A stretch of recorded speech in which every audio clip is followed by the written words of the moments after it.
Hello, students. This is Donelson, and today we will be discussing the chapter for studying groups. So, how can we learn more about groups and their complex processes just as scientists use exacting procedures to study aspects of physical and natural environments? So, group researchers use scientific methods to further their understanding of groups through research theories, and researchers separate fact from fiction and truth from myth. So in this session, we will be learning what are the three critical requirements of a scientific approach to study of groups and how do researchers measure individual and group processes, what are the key characteristics of and differences between case, experimental, and correlational studies of a group processes, what are the strengths and weaknesses of case, experimental, and correlational methods, what are the theoretical perspectives,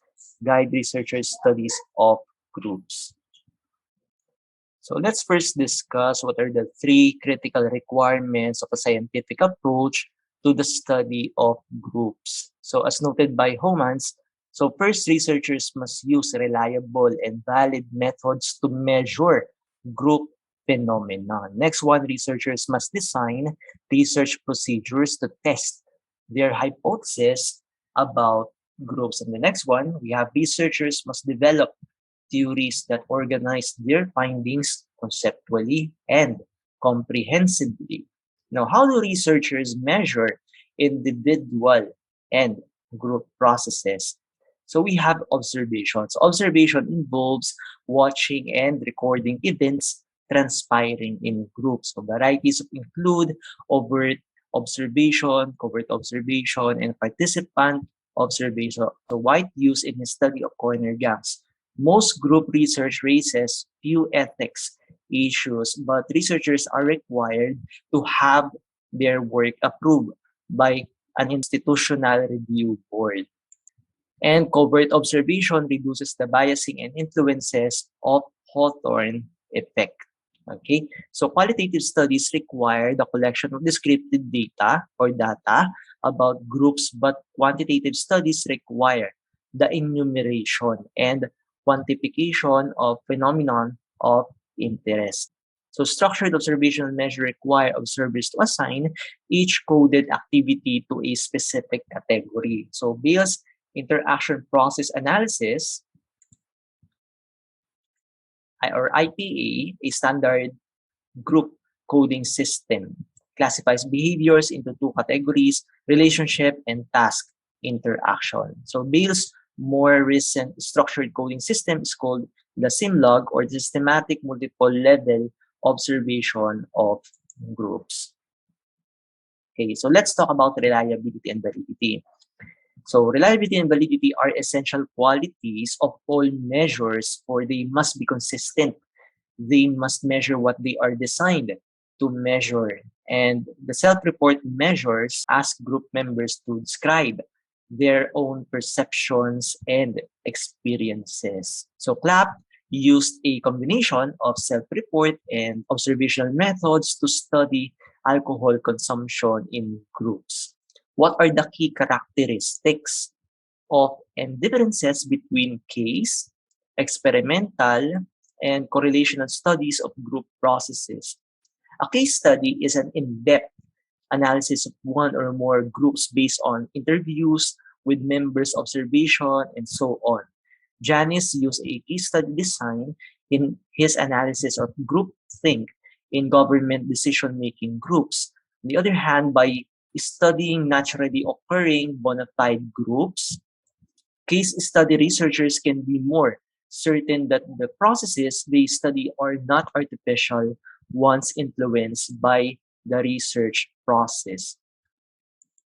In an experiment, researchers examine cause-effect relationships by manipulating aspects of the group situation. Levin and his colleagues studied the impact of autocratic, democratic, and laissez-faire leaders on groups by conducting an experiment. They manipulated the independent variables, the leadership style, assessed several dependent variables such as the aggressiveness, productivity, and the like, and limited influence of other possible causal factors by controlling the situation and assigning groups to experimental conditions and at random. Again, Levin and colleagues' studies indicated that productivity was high in both democratic and autocratic groups, but the participants were more aggressive in the autocratic groups. In some cases, one group member, a scapegoat, was bullied by others. In a correlational study, the investigator, rather than manipulating aspects of the situation, gauges the strengths of the naturally occurring relationships between such variables. For instance, Newcomb examined the relationship between members of political attitudes and their popularity in the group in an early study of preference groups. The next one, non-experimental studies are usually called the correlational studies because the magnitude of relationship between variables is often expressed as a correlation coefficient.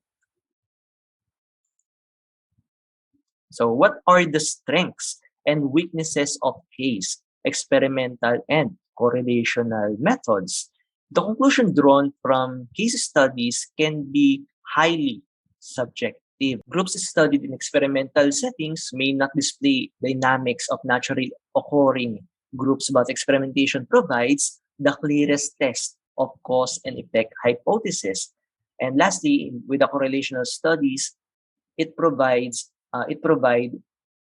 studies provide only limited information about causality, but they yield precise estimates of the strengths of the relationship between two variables and raise fewer questions of ethics for researchers.